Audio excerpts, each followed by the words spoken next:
Okay, so it's live. Hi, everyone. Okay, so I am going to be sharing my screen real quick as people are joining in. Is that something I can do here on my end here, Henry? Nope, just wait a second while I put it on the screen. All right. All right, go. But anyway, yeah, I'm just going to kind of go through and talk a little bit. Oh, there we go. I think I need to move this down. Okay. Oh, Can yeah, you're everyone see going. my screen? Oh, there we Panelists, go. There our we go. esteemed panelists, and Brian. I hope we got the right picture. Well, the other one, Brian, that we had. It was a little dark and it wasn't coming up right on our presentation. So I apologize if this isn't the one that's okay with you, but Oh yeah, that's fine. That's yeah. You know, you're a good-looking young man. You know, come on. yeah. I appreciate that. I'll take all the kindness I can get. I appreciate you being here with us. So go ahead, Henry, take off. Okay, that's it. Give me another minute. I see there people are filing in right now. I see total of 11 participants and more are coming. Okay, awesome. So also could I ask Vivek if you could help monitor any kind of questions that may come up in the chat box. I think there is a chat box, Q&A box there. Yeah. Okay. Great. So for the audience, we are going to start live in about 1 minute. Awesome. All right. Are you going to click through the PowerPoint that you gave to me? Okay. I'll click. I'll be the clicker, official clicker of the day. Yes. All right. Sounds good. Yeah, that's good. We'll do that then. And I took myself off the picture, so that's good. But when we go in the video, I might bring it up just so people can. But you've got a picture of Brian's books on our PowerPoint, so that's going to be plenty good. We have that as well. Yep. Okay. Yep. So, all right. I think we'll just go ahead and get started here. And so let me just, well, hello everybody. Welcome to our first Coast to Coast Multifamily University webinar. I'm Henry Yun and your co-organizer for this event. I think today is really special for us. It's a Coast to Coast meetup with our friends in Tampa, New York, San Jose, and Seattle. Did I miss anybody in your cities? I apologize. But we're also very excited to have a very impressive and real estate investor and entrepreneur, Bryan Chavis, with us. So is everybody ready to go? Yep, I'm ready. All right. Okay, so I'm going to click through the slide. We got a quiet crew, Henry. We're gonna have to do some talking here. Oh, well, yeah, that's right. All right, so here's the agenda. First off, let me just give a quick introduction about this meetup group. And this meetup is for anyone who have an interest in real estate. Everyone's welcome, whether you're just starting out or you're already part-time or full-time real estate investor, you're local, or in this case, we're nationwide, out of state. So we'll be talking about residential and commercial properties ranging from apartments, retail, mobile home parks, self-storage, leases, anything under the sun that's real estate. And our goal is to build a community to really network and learn from each other, share ideas. All experiences level are welcome. And so we will invite special guest speaker and panelists to come share their expertise. And it will be a low pitch, no BS, just adding value and providing content. So we'll keep this webinar maximum an hour long. I know it's already 9 p.m. East Coast time. Thank you for that coming from that time zone. And we'll be meeting once a month at the last or the fourth Thursday, depending on the month. And so while the floor, let me also talk about give a plug to Multifamily University. And that's really proud to talk about them because that's how a lot of us come to this webinar. I also attended the bootcamp and met my business partner there. Multifamily U was founded by Neil Bawa, and Neil is an apartment syndicator, thought leader, speaker, events, and you probably heard him on podcasts talk about multifamily syndications. And he actually had a presentation yesterday that was really interesting, was fast-paced, very data-driven about real estate trends. So you can learn more about his organization or Multifamily U on his website. And now I will be also introduce myself, and then I'll let each of the panelists to talk about themselves. And my name, I'm in the middle there. I'm Henry Yoon in Seattle, Washington. I'm a self-proclaimed real estate aficionado. Who's really passionate about the topic around real estate. So I caught the real estate bug about 8 to 9 years ago and bought my first single-family rental. And from there, I built a small portfolio, and while working as a full-time engineer in an aerospace company, done some fix and flip, ground construction, and now I'm a partner in a boutique property management company operating a few short-term rentals, and we're super hosts on Airbnb. And in 2018, when I getting a little bit nervous about what the single-family market is going, so definitely we'll get to talk to Bryan today to pick his brain about that too, where the market is going. But when 2018, when I start feeling nervous, I start looking into other asset class with better downside protection, or let me pay less tax. I found multifamily and commercial real estate, and that can kind of help me do both. So along the way, I met a lot of great individuals, like-minded individuals. On today's group, we formed the M5 group in North Lake Grove. Very excited and happy to share what I learned with other professionals, or how to analyze deals, underwrite deals. And a few of us here actually kind of run a little underwriting party, so to speak. We call it a co-investing group. So we share about research, analysis, and if you're interested to hear about what we do, grab a coffee here in Seattle. I'm not going to fly you over here, but just come let me know. So with that, I am going to get Bowick. Bowick, why don't you introduce yourself a little bit? Oh, hi, good evening, everyone. So my name is Bowick. I'm a real estate investor, and also I'm a real estate instructor. So I teach a lot of real estate class to real estate agent. I'm actually currently in a title company, so one of the manager in a major title company in Belleville. So it's so good to meet all of you today. Awesome, thank you, Bowick. How about Vivek? You want to go? Sure, thanks, Henry. My name is Vivek Arza, based in San Jose, California. I've been in the tech world a good part of my adult life. I've been investing in real estate out of state for about 2 years now. I have a portfolio of single-family rentals in Kansas City, Missouri. Essentially, want to start looking at multifamily acquisitions with my partners Henry and Chuck. That's pretty much about it, and love talking to new people, forming new relationships. If you have any questions at all, please feel free to reach out to me. I'd be more than happy to grab coffee or do a virtual meetup. Awesome. How about Chuck? You want to go next? Sure. My history is basically, I started in healthcare. I'm a dentist. Been doing it for about 37 years, probably longer, and most of these panelists are on the board here. But anyway, and I started out in California, Northern California, some single family homes, kind of branched off into buying a professional building. And ultimately one of my offices was one of the buildings in the professional building. That left that, came out here, and continued with some single family homes. And up until now, it's kind of been with the group, Henry and Vivek and James and Patty's, our M5 group. And we're just real blessed to have our guest speaker. I'm getting excited to introduce him. Yeah, me too. Okay, before you hold off that thought, we'll have Yan Yan talk about her first. Okay. I think Bryan says the audio is really bad. You want to just check if something's. Okay. Sorry to interrupt your flow, but I think. Is it? Do you know which? I can hear everybody fine, but let's see. Do you want to maybe jump out and then back, jump back again? Actually, I can hear everybody clearly. Right.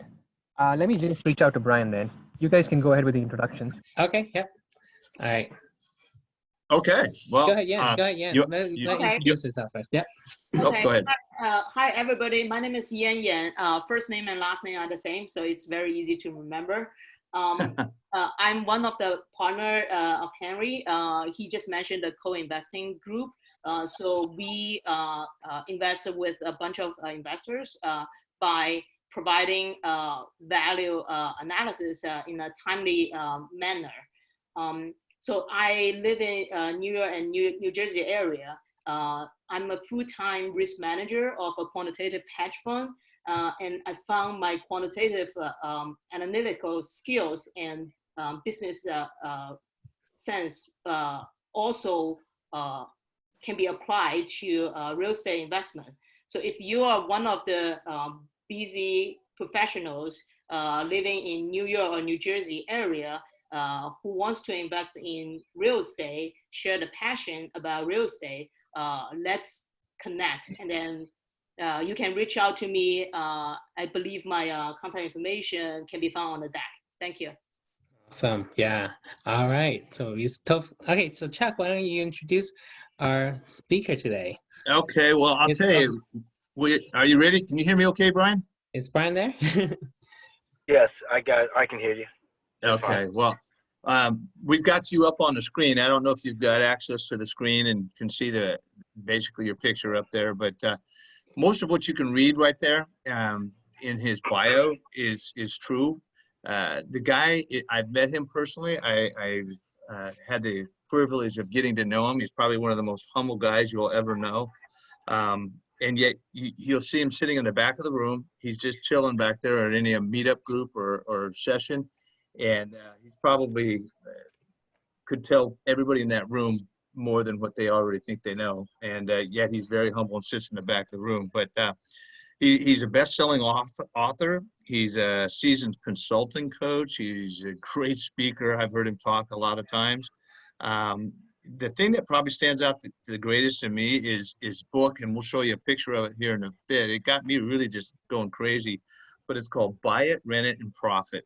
And I don't know if I can bring my picture up on here. I just was going to see if I could. No, can't. But anyway, my book has got probably 30 little Post-its in it because of there was almost like every page I read was a phenomenal thing. It just was filled with all kinds of information.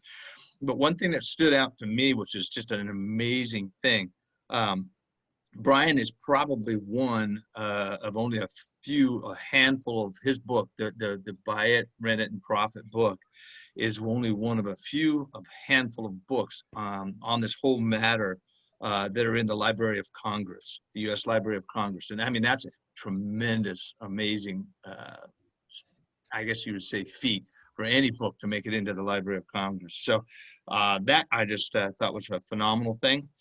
He's launched his Bryan Chavis coaching consulting. He's a global leader in consulting and coaching and training for landlords, property managers, asset managers, and multifamily investors. So under his leadership, a lot of people have grown. They've developed into the countries. He has basically led a lot of these people, and he has developed one of the most, I guess, highly recognized and property management certifications, and he's trained well over about 50,000 different landlords. So I'm going to stop going because I could probably take up the whole thing talking about his different achievements, but we see you on the board here, so they can kind of read through the bio as you talk, Bryan. But I thank you so much for taking your time to this evening to just kind of enlighten us with some of your knowledge. Well, I appreciate you guys, invite me. It's definitely 9:19 on the East Coast, so I'm actually usually always winding down. I do get up at 3:30 a.m. For prayer and meditation, and then usually then start my work day really right around 4:30.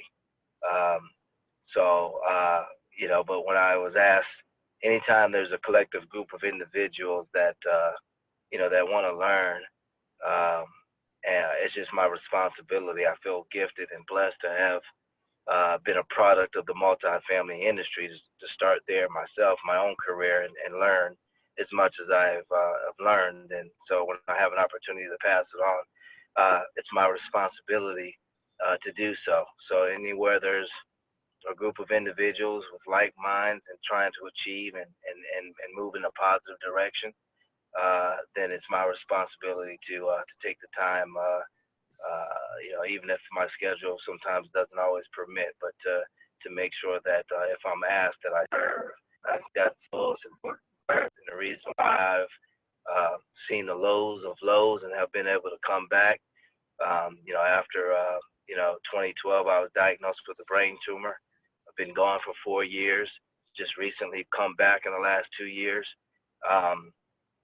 And the reason why I feel like I can come back and have achieved the traction and the longevity that I have is because I've always been of service to others.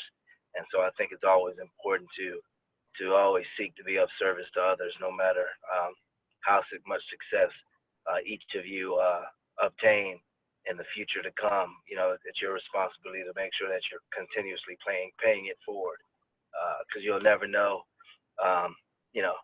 if a situation may arise to where your back is against the wall, and you'll need that support, and you'll need people reaching out to you and helping you in your lowest time.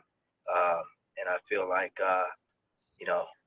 that is something that I wouldn't wish any of that on any of you here. But at the end of the day, if you're always of service and you're always thinking of how you can be of service to others, you'll never be without. I guess what I'm trying to say, you'll always have an opportunity to always be someone that help lift you up and push you forward. And so, it's my responsibility to be here. So I'm glad you guys are here. I'm glad you invited me to be along.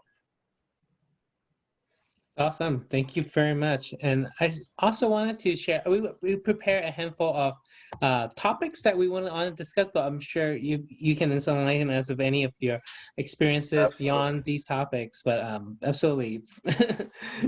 So, absolutely. Let's get into it. You want me to go ahead and I can go ahead and shoot them out to them? Yeah.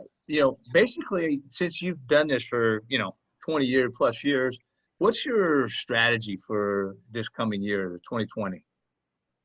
Good question. Simple. My strategy, it changes. However, the fundamentals do not. So let me elaborate. The strategy may change because the environment is changing. Even though a lot of what we see, like what we're seeing right now, just for an example with the corona, these are things that I've been prepared for. I've been waiting for some sort of derailment of some sort of they call the market going into frenzy. It just didn't seem like it was going to come necessarily from the economy. It seemed like it had to come from something like what we're faced with this worldwide threat of this disease or bug or flu. I don't even know what they call it, but this whatever it is, it's causing a havoc in the markets, and we're seeing, you've seen some adjustments in the T-bills, and you've seen some adjustments in the 10-year, and how that actually is affecting the markets, and how the markets are then going to affect, some of the demographics and psychographics of the prospect tenants that a lot of these properties are located. So there is going to be a trickle-down effect. So being able to navigate and just understand that, you're always falling back on your fundamentals, but to be able to navigate during certain markets and crises, because when everyone is panicking, this is where you see the opportunity. And for me in the multifamily sector, the struggle has been, how do you raise money? I own a private equity firm, and we raise millions of dollars to go out and buy multifamily assets. And we all know that multifamily assets right now, a ton of them are overpriced. It's very difficult to find everyone talks value add, but it's extremely difficult to find properties that can actually pencil out. So you really have to have the skill sets to understand how to identify value add at the operational level, and you have to understand how to speak to investors, because the returns, especially if you're in markets like I'm in, core markets. I'm in downtown St. Pete. I'm looking for more projects in core markets all over the Central Florida area, and primarily in the urban areas. They're not throwing off a lot of returns. However, when you have a crisis like you have in the markets, this is a perfect opportunity for me to start jumping on and holding dinners and webinars and educating our limited partners, our investors. This is why you want to be in multifamily. Now, you're not going to get a 14, 15% return in the core market, but you'll get a 5-6% return, but our return is more efficient than what you would get in the market. And so this is It's hard to paint that picture when the markets are doing okay, but when the markets are volatile, this is an opportunity for me to say, aha, you see, this is what I'm trying to tell you. If you're in multifamily, at least we can see this coming. You can see the headwinds and you can plan for it. But the markets are so up and down, you're up one day, you're down the other. So, it's a perfect opportunity. So just really understanding, Chuck, that really when people say, what is your strategy should always be consistent. You should be highly skilled at what it is you do, but then you should be more fluid to be able to make adjustments, according to opportunities and sometimes, unfavorable conditions, with the high prices and the high low cap rates. That's true. And I like what you're saying too, because a lot of times people tend to focus on what the quote, they feel the norm is, when ultimately, and like you just said, 5-6% cash return. Yeah. In a down market in the investment aspect, as far as the stock markets are concerned, they're looking at negative numbers here right now. A lot of them. Yeah. And you also, exactly. But you also have to sell and really educate folks, in reference to, when you're talking IRR, people think IRR just as a measure of return. IRR is more so a measure of efficiency, because I can have two IRRs and you can put and don't quote me on my math here, but you can both have an investment for $2,000 and one investment pays $250 every month. The other and then we'll give you, at the end of 10 years, we'll give you $2,000, and then another investment can give you zero for 10 years, and then you get $20,000 at the end of 10 years, and your IRR is going to be the same. Yeah, exactly. So an IRR is not always you have to understand what IRR really means. The IRR is actually measuring the efficiency of the investment. How efficient are you getting your money back? So, this is where you can speak to multifamily investing and say, hey, listen, IRR might not be high, but this is a more efficient model than putting your money into Wall Street. You're not going to get these elaborate returns. And I don't really ever think moving forward, we're going to see elaborate returns in core markets. You're not going to see 14, 15%. You might stumble across a deal where somebody's in trouble and you can take over and make a real killer deal. But ideally in your pipeline, you're going to have to start learning how to digest and understanding how to operate, get these properties and get the most out of them as an operator, to be able to achieve the returns, because you're just not going to get 12 to 14% in decent markets. So being an operator and really understanding what it takes, and which, one of the main reasons why I have a lot of problems with a lot of what I see going on social media and all these boot camps and multifamily experts now. Seems like there's a new one every week. Is, everybody's focusing on underwriting, and it's like that is just a fraction. That is just one phase of 5 phases. The acquisition, there's 5 major phases: acquisition, implementation, stabilization, growth, and exit strategy. Most people just focus on the acquisition phase. But somebody's got to show up on Monday through Sunday and run the property. So I agree with you 100%. At the operational level. So, that is I guess that's my calling card. So when you see me on social media and you listen to my podcast, we're really talking about what it takes operationally. I mean, I can go into the deep end with you on underwriting, but underwriting is a lot of assumptions. 100% of your underwriting is all assumptions. It's all assumption based. You have really no idea until you actually show up on Monday and start operating the property. So you're basically saying too, and what I hear you saying is, like, when you look at a property to take it down, and you look at the quote numbers and the things that are out there, you underwrite that. It doesn't really matter what your underwriting is. It's ultimately going to be, is this property going to function? Is it going to return cash to your investors? Even if it's only like 5%, is it still something, if it's a consistent 5%, theoretically, that's a better property than one of these things that are out there that they're saying, we can get you, a 10% COC or something like that on there. We're okay with that 5-6%, but it's functioning, and meaning it's going to continue to be the same Monday morning through Saturday, Right. So in a roundabout, yeah. So the underwriting is important. Sure What it I'm is. saying is the underwriting is not the only thing like what you see in these boot camps. Everybody's talking about how to Gotcha. raise money, how to put your limited partners together, how to do a sales pitch, how to present yourself like an expert. And I Sure. just totally disagree with what I see in the No, I thought marketplace right now. that was excellent. Um, That was fantastic, and I really appreciate that. And it's interesting, like you say, when you bring up and you know, you see in the political realm today out there, people are always talking about, you know, never miss a crisis, a good crisis to divert and put something out there. And unfortunately, when you start seeing this kind of thing happen, you realize how volatile our country, the world, and everything around it is. I mean, one day everything can be going great, then all of a sudden something that's happening, you know, around the world is all of a sudden affecting you here at home, you know, which is, and it's correct. a scary thing. It's not like just, you know, oh gosh, we're having a bad day type thing. No, this is going to be a humongous thing that's going to be a worldwide, and it's already, like you say, is affecting the stock market and everything in between. Listen, So when it people affects travel. when it affects China, it affects everyone. Oh You know, yeah. Oh yeah. when it affects just China, just ask some it's of the gonna guys on affect our panel everyone. here. Yeah, That's true.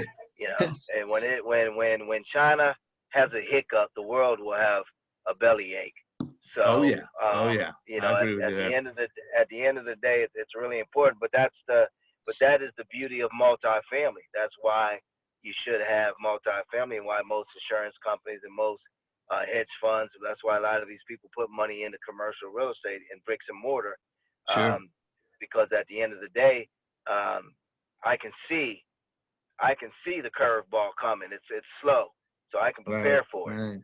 But when you're in the market, and a lot of these high net worth individuals who my projects, you know, they take a hit on Wall Street, and now they really understand that, okay, you know, I see what Bryan is talking about when it comes to this multifamily thing. It's really important, that we do have a certain amount of our liquidity in multifamily assets. So it just helps me and strengthens my pitch. But when we're talking about 2020, the outlook, you know, this is the outlook. You know, you want to try to find opportunities and really understand the underwriting of the property, because not the first part of the deal. And if you're planning your business model around finding these sweethearts of a deal, and you know, you're in the wrong business, I think you need to bear and focus on operations, how to get the most out of your Yeah. waterfall structure. You know, out of modest, return We're operations. losing our connection with you there, Bryan. You good? Um, yeah, better. Look. I don't know. You hear me okay? I got you now. Yes, sir. Okay, awesome. Hey, that leads us right into kind of another question that we had. It's like, what are some of your best ways to control some of your property expenses as we maybe head into a recession, or we head into one of these types of times where all of a sudden kind of where everything is repositioning itself? What are some of the ways that you can control the property expenses? You know, the number one way to control property expenses, you know, for me, you know, you always, it's the middle. You're always looking at me on my properties, and speaking specifically to multifamily, it always our criteria, our qualified criteria, because you're focusing on tenant turnover. You know, these are the areas where you're going to bleed cash flow, and then you're focusing on maintenance and operations. So just making sure that we're hitting our maintenance numbers and our budgets. You know, we're talking about, you know, not overspending.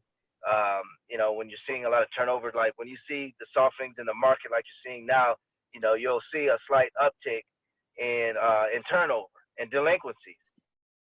Just making sure that staff is staying trained and staff is staying vigilant on collecting rent. And then when folks are behind in rent, making sure that we're starting that eviction process, or sitting down with the tenant and making sure we're having a meeting with the tenant and trying to figure out a way where we can let them out of their lease so they can just walk, and we can get access to the unit and get that thing re-rented and remarketed. So just understanding that staff is well trained and ready to maintain, are well trained and ready to handle an uptick in vacancies or an uptick in delinquencies, and or making sure that maintenance is understanding that, you know, hey, look, we may have to tighten up the budget, You know, because you know, once they get a hold of that little book in the back of the maintenance shed back there, they're like kids in a candy store. They'll order everything, you know, 15, 20 of everything, and so Right. just making sure that you stay vigilant and stay ahead and understand that everybody's got numbers and a budget that they got to hit.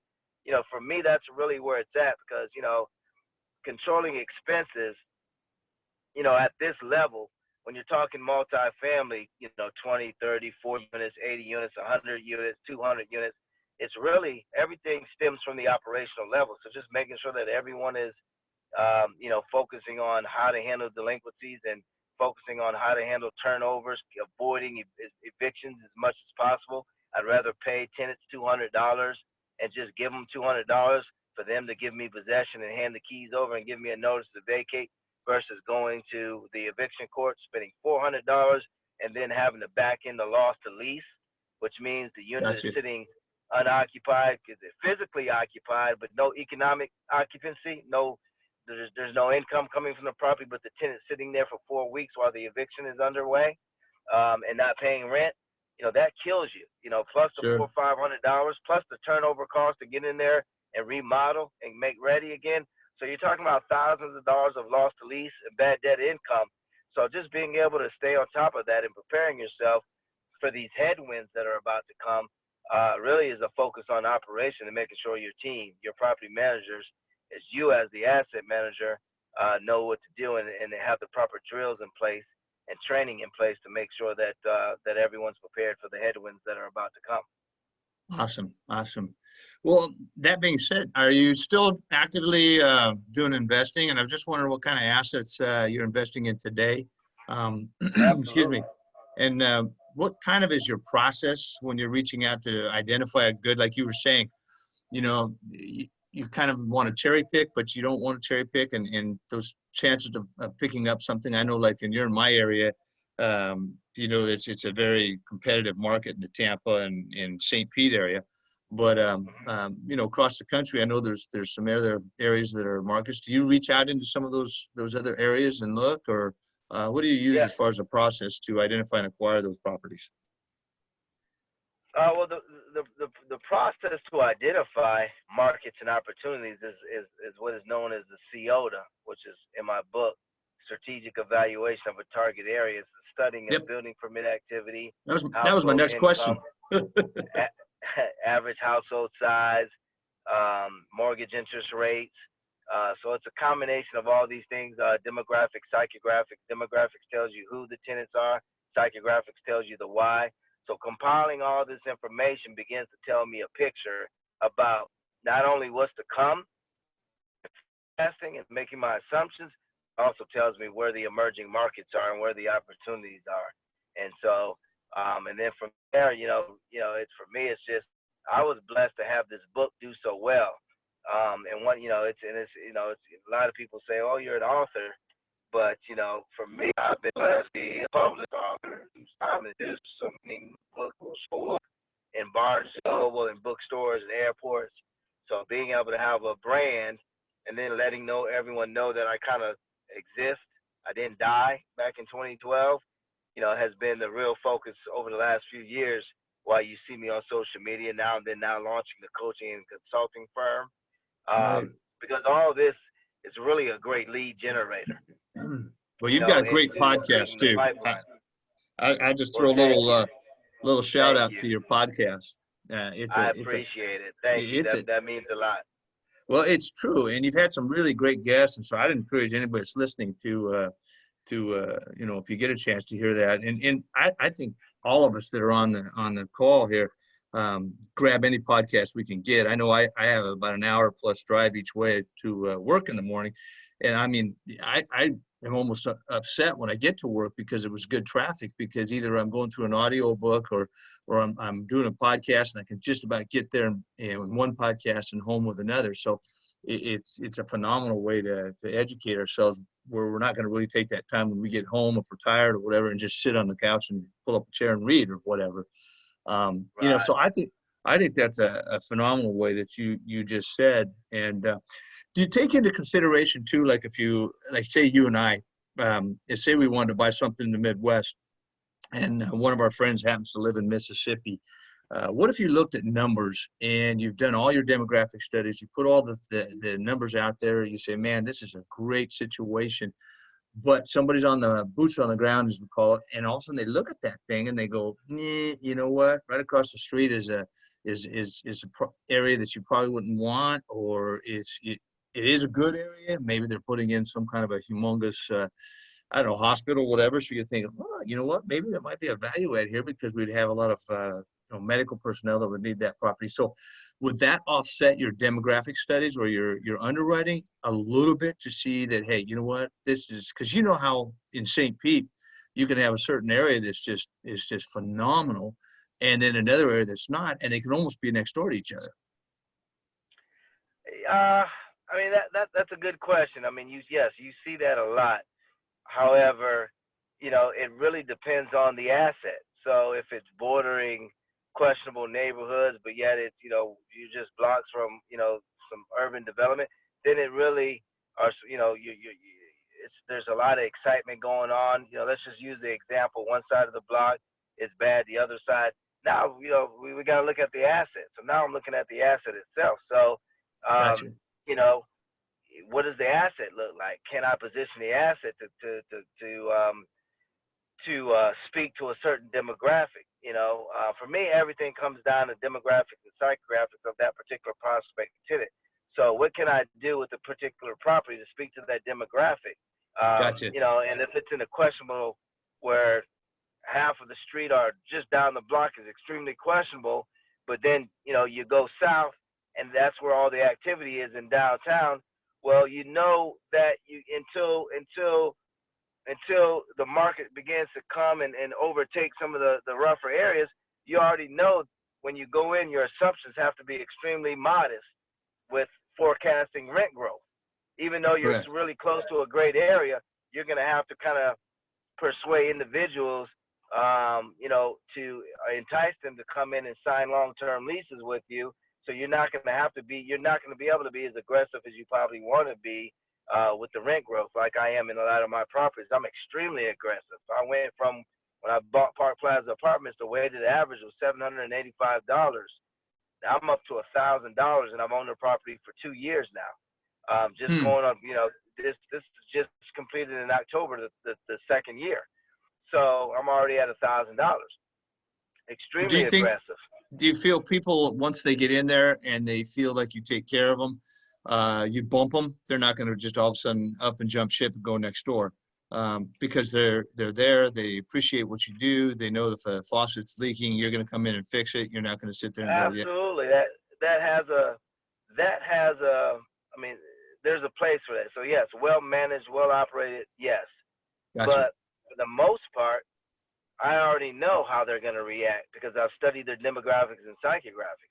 Gotcha. So I already know that they're going to be extremely happy with the product because that's the homework that is all of the information that is compiled in the CIOTA. So again, I think most of us have to really understand that I'm not guessing. I'm not putting this is not, a single family rental. This is multifamily. You're really focusing on understanding trends and focusing on your prospect tenants' demographics and psychographics. Then you go out and put a product. No different than what Walmart, CVS, or Walgreens. I don't know if on the West Coast if they have these, but it's no different than any big supermarket. They stock the shelves according to the demographics and psychographics of that prospect tenant. Right. And you can go to a Walmart. You go to a Walmart and you can see the items on the shelves change according to where the zip code is or the location of the Walmart. So there's true. no difference in my mentality. There's no difference when I set up and buy an apartment building. I don't buy buildings. I'm buying demographics and psychographics. Buildings themselves mean nothing to me. It's brick and mortar has never paid me rent. People pay rent. So I look at a building and then I position the building to speak to the demographic. Just like if I bought a supermarket, then I'm going to put the groceries and the items in the supermarket that speak to that particular demographic in that neighborhood. If it's more African American, the products are going to speak to more African American. If it's more Asian, it's going to speak to the more of an Asian population. The colors, the smells, the experience, all of that is going to speak to the majority of the demographic. So Right. it's not guess. I'm not guessing. I've already kind of forecast. I know what they need already in advance. Now they're introduced to my product, and that is how I reduce vacancies, because I've anticipated their needs in advance. And sometimes I know their needs before they know their needs, because I've studied the market through that COTA process. That's true. No, I thought that was probably one of the best things that you had in your whole book, because it started with that, it circled around it, and it ultimately finished with that. And in my mind, that's exactly right. I mean, because everything can fit your underwriting or your analysis of a property, but yet the demographics dictate a certain way. Then you say, it's just not going to go. And so, it may have everything going for it, but yet the demographics will say no, and vice versa.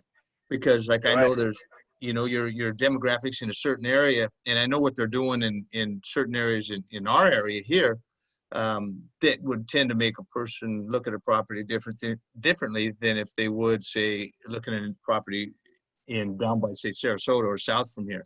Correct. So it's just a different demographics. You've got a higher retirement population down that way. Here you've got more medical. You've got a lot of different things going on in the Tampa area. So, but yeah, that's a great thing.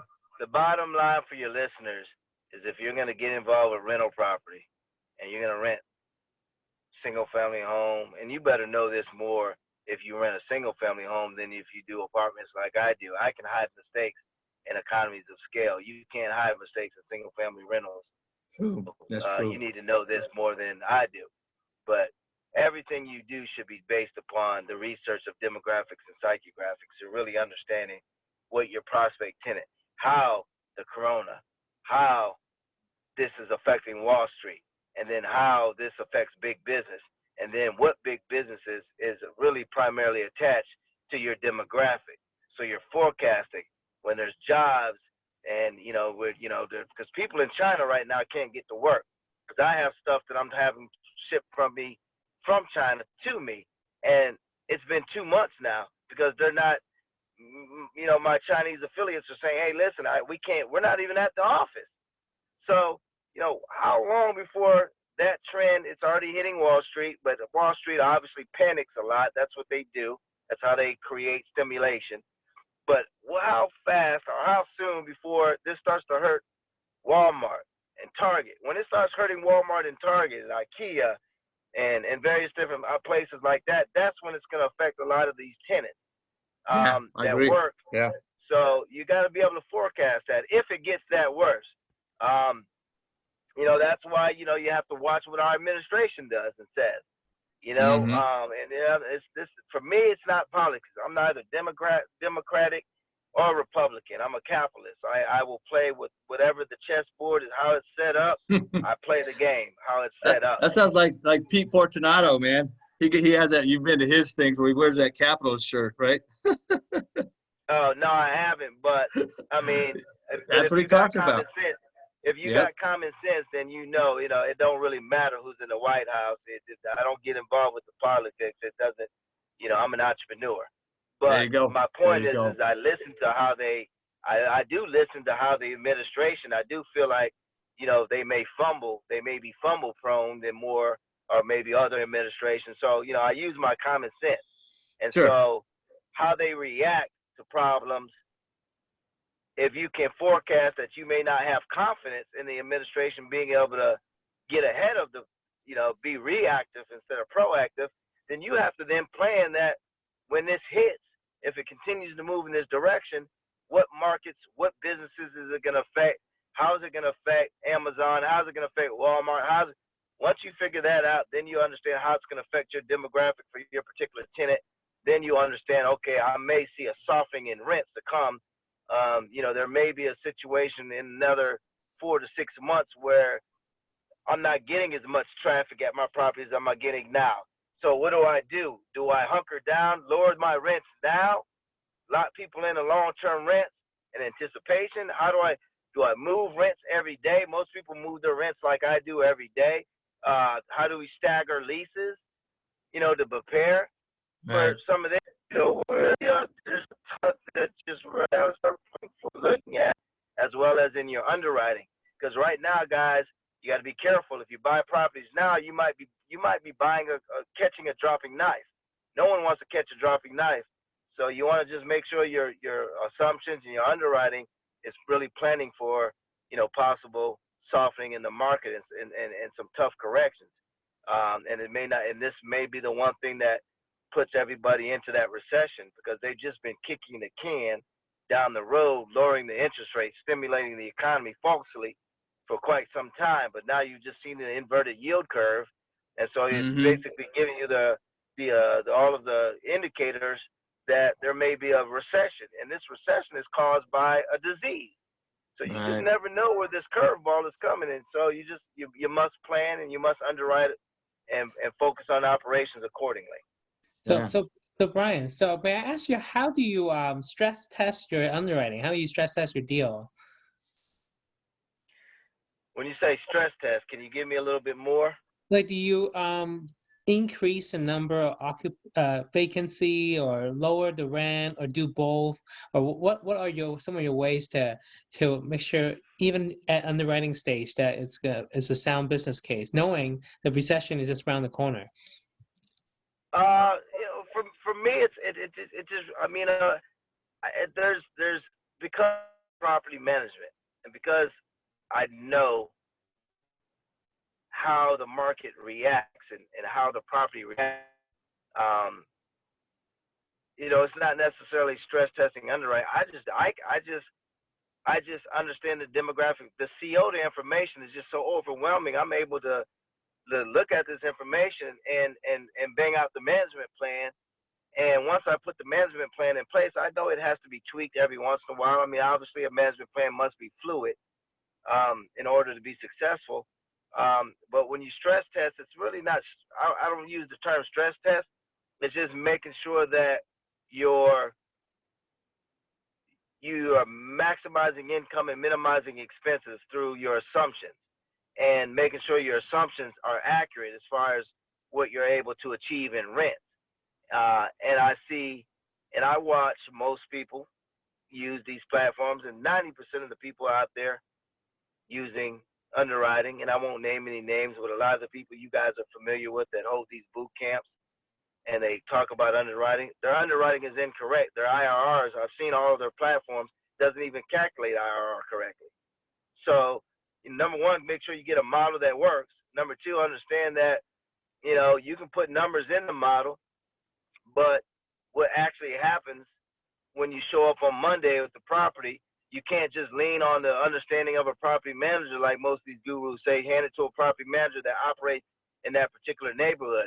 I'm going to be honest with you, not every property management company really knows how to operate. Just because you are managing property and you have a real estate license or a broker's license doesn't necessarily mean you understand, how to operate multifamily. Most of these brokers and real estate agents who started property management companies. So you really have to understand that, when you talk stress tests, you just have to be conservative, and you have to, you really have to get those assumptions right, as far as, because your waterfall structure is attached to that as well.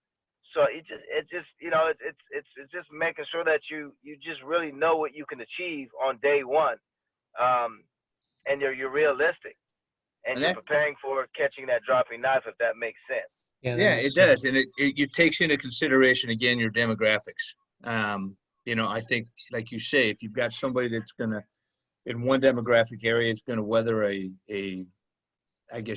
recession, certain things that they'll weather it better than, say, another demographic. And so ultimately, when you buy in whatever demographic you're in, you have to take that all into consideration. Absolutely. How are we doing on time wise, Henry? Do we have a little more time to? Yeah, I think it's a great time for any of the audience want to submit their question Q&A.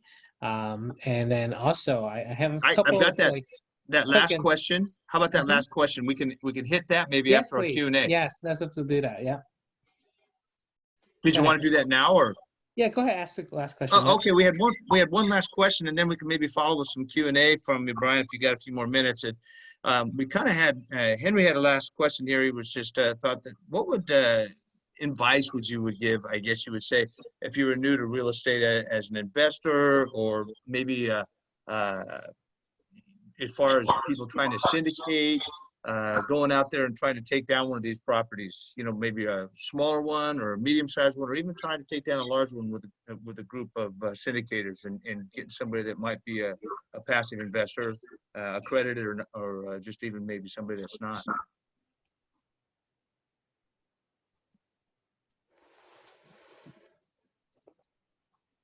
Did we lose you, Bryan? No, I'm here. Go ahead. Say that again. No, I was just going to say, what advice would you give the new real estate investor or syndicators for 2020? What advice would I give you guys for 2020, syndicators? Focus less in 2020 on that word syndication. Seems like that's been a hot word. Everybody's talking about syndicating, general partners, putting money together, raising money, finding deals. Now focus more on what it really takes to be successful, which is the management, the operations day to day. If you want to succeed, because I'm gonna tell you something right now. A lot of what you see, and a lot of these folks charging money for you all to go and spend money, these are great networking events, but nobody's preparing you for anything other than great times. But you're about to see here shortly who's swimming naked when the tide rolls back. And a lot of I like that. experts, That is good. a lot of these so-called experts and gurus, they have no idea of fundamentals. And, you know, I'm not calling out any names, but, you know, they know who they are. And, you know, a lot of folks are getting into this business, starting syndications and buying assets. And when things soften up, we have to figure out who knows, you know, and it comes down to operations, you know, you're going to see a lot of people in trouble. So just focus on what it takes to it is. That this business is far more than just underwriting. There's four other phases. The underwriting is just the acquisition phase. You still got implementation, which is putting in all the operating systems, stabilization, growth, exit strategy. So, you know, just understanding and learning how to master those 5 phases, guys, that should be your pursuit. Always focusing on mastering the 5 phases: acquisition, implementation, stabilization, growth, and exit strategy. That should be your main focus moving forward. That's great. That's awesome. So Bryan, we have a question on the panel from Yan.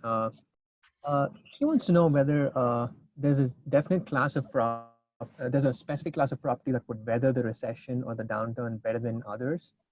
You know, the higher end or the lower end. I would like to hear what your comments on those are. Absolutely. Well, your higher end is always going to be in. So your class A is always going to weather because you're dealing with a professional. When you're dealing with class C, and even moderate B, B minus, you're dealing with individuals that may work in that Target. They may work in that Walmart. Well, guess what? In a recession, those hours are going to get cut back. When those hours get cut back, wages get cut back. When wages get cut back, then people paying rent on time, rent softening. It's going to hit that demographic first. The people that have the high-paying properties, young professionals, you might have paid market for that property, that you might have paid a lower cap rate, but now you're going to see why you paid that lower cap rate, because you paid for the stability of the asset. Excuse me, to be able to weather these type of storms. So you're paying a premium on assets like that, but you're paying for the less volatility proof. Yes, you get higher returns on class B and C, but guess what? That class B and C is like being on the bottom part of the ship of the Titanic. When that sucker starts to flood, those are the first suites, or the first people that get drowned. The people that got the higher end suites, the water, they're the last ones for the water to reach. So, you know, they're rescued. At the end of the day, you know, this, you know, you're always banking on the higher end. So you see class A was better than class B. Got it. And just as a follow-up to that, I want to understand, are there any specific job types that you're concerned about that you would not invest? Because your main focus is demographics and psychographics. Like if there are a lot of retail jobs, would you stay away from those at this point? Say that again. If there are a lot of Say retail, that again. can you hear me? Okay, Brian. If there's a lot of retail, Did you say B and C, Vivek? No, Chuck. So my question was, if there are certain employment types like construction or retail, would you be staying away from Oh, those specifically? yeah. Well, that kind of backs you into Class C. So when you say my majority of my tenant base is retail or even construction, which is seasonal, then you're looking at a class. Those individuals are definitely not paying $1,000 for a studio apartment in my downtown building. So you're definitely talking about a class just by giving the definition of the asset or the employment. You have backed yourself into a B or C property. So, which means highly volatile. You might find higher returns, but you're also going to find the higher volatility there as well. So you better be a great manager, operations, because you're going to be the one that's tested. You're going to have the higher delinquencies, the higher turnover rate. So you'll be tested in softening markets. So a lot of those returns that people chase and found are going to be given back in a soft market because of high delinquencies and turnovers and units that are needing to be punched with no income coming in. So a lot of those folks that made these higher returns are going to be giving them back.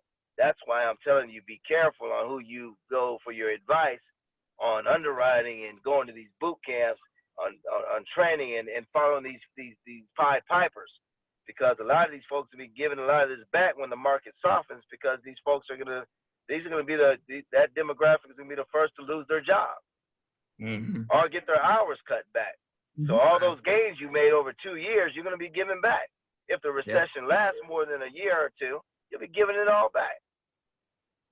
So investing in more, I mean, sometimes like more in say like a white collar environment versus blue collar, would you say would weather the recession better, but probably not necessarily, huh? Well, I mean, that's a broad brush stroke. I mean, you would have to give me demographic profile, but just a blanket statement like that, if you put a gun to my head and said invest in one, I'm going to tell you, yeah, give me the individual with a more stable income.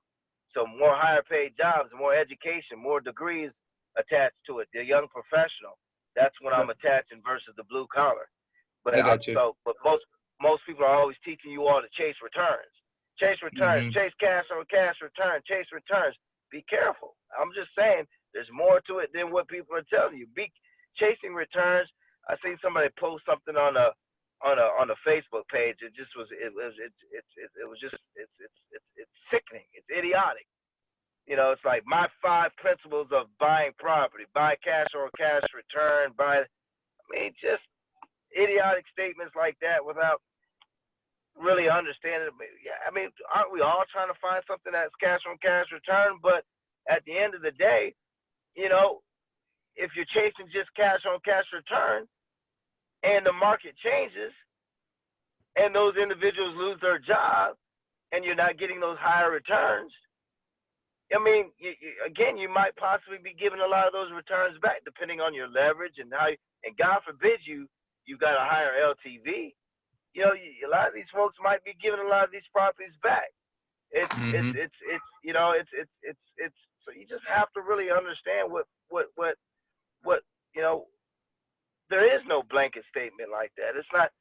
No, I was just thinking returns.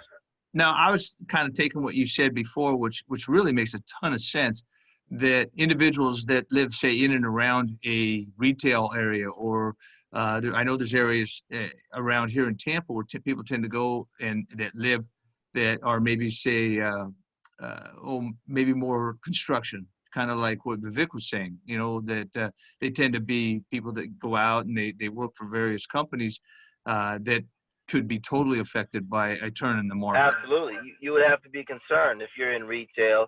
You would have to be concerned if a large majority of your tenant base is construction. But then again, that's where I told That's why I responded saying, well, then I know if that's the vast majority of your tenant base, then I already know you're a Class C property. Right. Because they're not Right. paying $1,000 in rent You got it. for a 500 square foot studio apartment in downtown St. Pete. That No. retail person is not paying that. They're coming to your Class C asset. And Right. therefore, I'm telling you, your Class C asset that's giving you a higher return right now may be the first people that get drowned in a recession. Yeah. Right. Right. Be careful be careful on the leverage that you choose. Be careful that you're not spending all that money. You're getting those returns and you're pushing it all towards the investors. That's great, but be careful. Plan for a rainy day, and for your rainy day to last a little bit longer than most. So Mhm. that's the point that I was getting at. That was perfect. Very good point. I appreciate that. Anybody else have any thoughts or questions or anything? I guess maybe as a final question, how would people learn about the property management asset side of things? Well, you would come see me. That's yes. How please did I talk know you about- were going to say that, man? Yeah. I just knew it. That's right. Okay, Well, tell I us mean, about it. well, Mhm. if I care about you, I'm not going to send you anywhere else. If I thought there was somebody else talking about it that can give it to you because there's plenty of places you can go, university wise, CAM, certified apartment manager in the multifamily industry. But I mean, I've condensed what they've done. They like to drag things out over a 4-year period. People just don't have that kind of time anymore. So, what I created was the Multifamily Matrix coaching program. I have the designations. I even created a program for thought leaders that want to get on social media. I've given them a whole year of curriculum to talk about, so they look like they know what they're talking about. I've given them the curriculum. So we're even now helping these thought leaders that do want to be in front of the social media, that they're not just looking like, talking about things, because if you notice, there's a lot of folks in these groups, they start talking about books that they've read. Well, I thought this was a multifamily meetup. Why are we talking about books for the last 6 weeks on what we read or your workout regimen or what you're eating?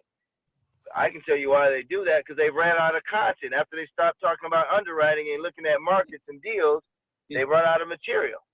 Because if you haven't done it and you haven't lived it, you run out of material. I could go on and on with this call for hours. I could keep going on if I didn't have to go to sleep. I could keep going on for hours because I've lived it. And so that's the idea, is understanding, content. So, if you're interested in really learning this industry and mastering it and becoming a successful syndicator and learning all 5 phases, then, I would love to have you, join us in the Matrix. It's $100 a month. It's probably the best investment any individual will have that wants to move forward in his career. I'm going to Pennsylvania week after next to consult for a 3,000 unit portfolio. I'm taking a lot of my coaching clients with me that are studying to be consultants themselves, because now that's a budding career that I really feel bullish on, is being an asset manager consultant. So I'm taking a lot of my consultant trainees to this property and teaching them hand-on. So there's wonderful opportunities to do that, to join me on a lot of consulting gigs and learn hands-on. I mean, who wouldn't want to come to Pennsylvania and watch the video I did, Chuck, today, that explains the process of when I step foot on these properties and how I use to create these frameworks and how I do the case interviews and begin to diagnose the issues and create issue trees and diagnose the problems on these multifamily assets. I broke that down for my students today and put that for free up on social media. Take a look at that and you'll see exactly what goes on. You can be there when I do that in Pennsylvania, inside the Matrix as well. So we offer huge discounts. Awesome. So yeah, please come out. Where would the audience be able to find you, or what website, or where do we find you? Really difficult. BryanChavis.com. Awesome. I'm in every bookstore. You go and walk in any bookstore in America, you'll find me in the real estate section. Yeah. Really easy to find out. BryanChavis.com. Awesome. Yeah, yeah. We'll post the links and notes in the when we send out the recording with the information. And yeah, I guess we're wrapping up here today. And really been a pleasure having you and Well, add and tons of value here. I'll tell you one thing too, and I won't take very long to say it, but I'll tell you one thing, Brian. I've heard you give your kind of testimony and story about how what happened and all of that, and I won't even go into detail because I don't want to. I would never be able to do it justice, but you were inspirational to me, I'll have to say, because of where you were and where you've come. And so many people would have quit and just said, that's it, I'm done. I can't do this. Why is this happening? And you kind of, you were the Job of the world to a lot of people, I'm sure. I mean, you were down, out, and everything, but you came back, and I really appreciate so that you could be here with us tonight. So I just want to thank you, my brother. Appreciate it. Man, Yep. I really thank you. I greatly appreciate you, Chuck. Absolutely, brother. Thank you for that. That means a lot, and you're absolutely right. That the modern day Job is what what I exactly. Yep. Well, Somebody, all credit to God above, man, for delivering through that. So thank you. yep, absolutely. My pleasure. All right. Thank you. Go ahead, Vivek. Thank you so much, Brian. It was a pleasure having you, and I think you gave us a lot of points to think about, especially in this cycle. Yeah, there's Oh, yeah. a lot of syndicated have done well during upcycle. We haven't had a lot of experience of many syndicated actually went through a down cycle. So very great talk. Thank you very much for that. You're welcome, guys. All right. So we will have our next meetup March 26th, tentatively. It's going to be a Thursday right around the same time. And yeah, so any other parting thoughts? And Chuck, you have something you say? Nope. No, I appreciate everybody being on here and people taking out on their Thursday night. And we'll get it blown out there a little bit sooner next time. I think I was like, 45 minutes before the meetup and I got out. So we'll try to get things going a little bit more. And I know I'm going to be starting up a meetup here with trying to, and I know I see Adam's on the group here. So he's kind of the organizer of the Tampa group. So I appreciate him and everything he's been doing. So I thank you guys. All right. Well, thank you for everybody. All right. We'll see you next time. Thanks a lot. All righty. You guys have a good night. Everyone have a good night. Thank you. Good night. Bye. Bye.